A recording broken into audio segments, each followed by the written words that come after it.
Real মাদ্রিদের প্রাক্তন Bose Zinedine Zidane গত কয়েক বছর ধরে বলতে গেলে অবসর জীবনযাপন করছেন। একসময়ের সাড়া জাগানো কোচ রিয়াল মাদ্রিদ ছেড়ে যাবার পর আর কোনো দলের দায়িত্ব নেননি এখন পর্যন্ত। জিনেদিন জিদান এখন তার ক্যারিয়ার থমকে যাবার পর ফ্রান্সের জাতীয় দলের ম্যানেজার হিসেবে স্বপ্নের ভূমিকায় অবতীর্ণ হতে চাইছেন। সাম্প্রতিক বছরগুলিতে অসংখ্য কোচিং অফার প্রত্যাখ্যান করার পর রিয়াল মাদ্রিদ এবং জুভেন্টাসের প্রাক্তন এই মিডফিল্ডার বলেছেন যে তিনি একদিন ফ্রান্সের ডাগআউটের নেতৃত্ব দেওয়ার জন্য উন্মুখ। জিদান স্বীকারও করেছেন যে তিনি সঠিক সুযোগের জন্য অপেক্ষা করছেন। তিনি দিদিয়ের দেশামসের স্থলাভিষিক্ত হওয়ার সম্ভাবনা সম্পর্কে বলেছেন, ফ্রান্সের একজন কোচ আছেন, একটি দল আছে এবং আপনাকে সবকিছুকে সম্মান করতে হবে এবং আমরা তাই করি।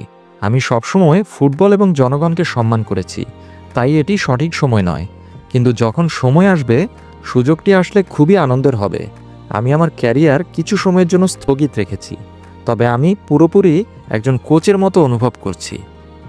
ফ্রান্স জাতীয় দলের দায়িত্ব নেওয়ার সম্পর্কে জিদান আরও যোগ করেছেন, এটি একটি স্বপ্ন, আমি এটির জন্য অধীর আগ্রহে অপেক্ষা করছি।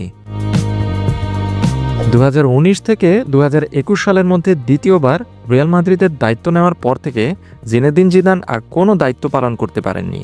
স্প্যানিশ জায়ান্টদের সাথে তার দুটি মেয়াদকাল অত্যন্ত সফল ছিল, কারণ তিনি একাধিক লা লিগা এবং চ্যাম্পিয়ন্স লিগ শিরোপা জিতেছিলেন। 2026 বিশ্বকাপের পর ফ্রান্সের বর্তমান বস দিদিয়ার দেশামস পদত্যাগ করতে চলেছেন, তাই জিনেদিন জিদান তার উত্তরসূরিদের মধ্যে অন্যতম ফেভারিট।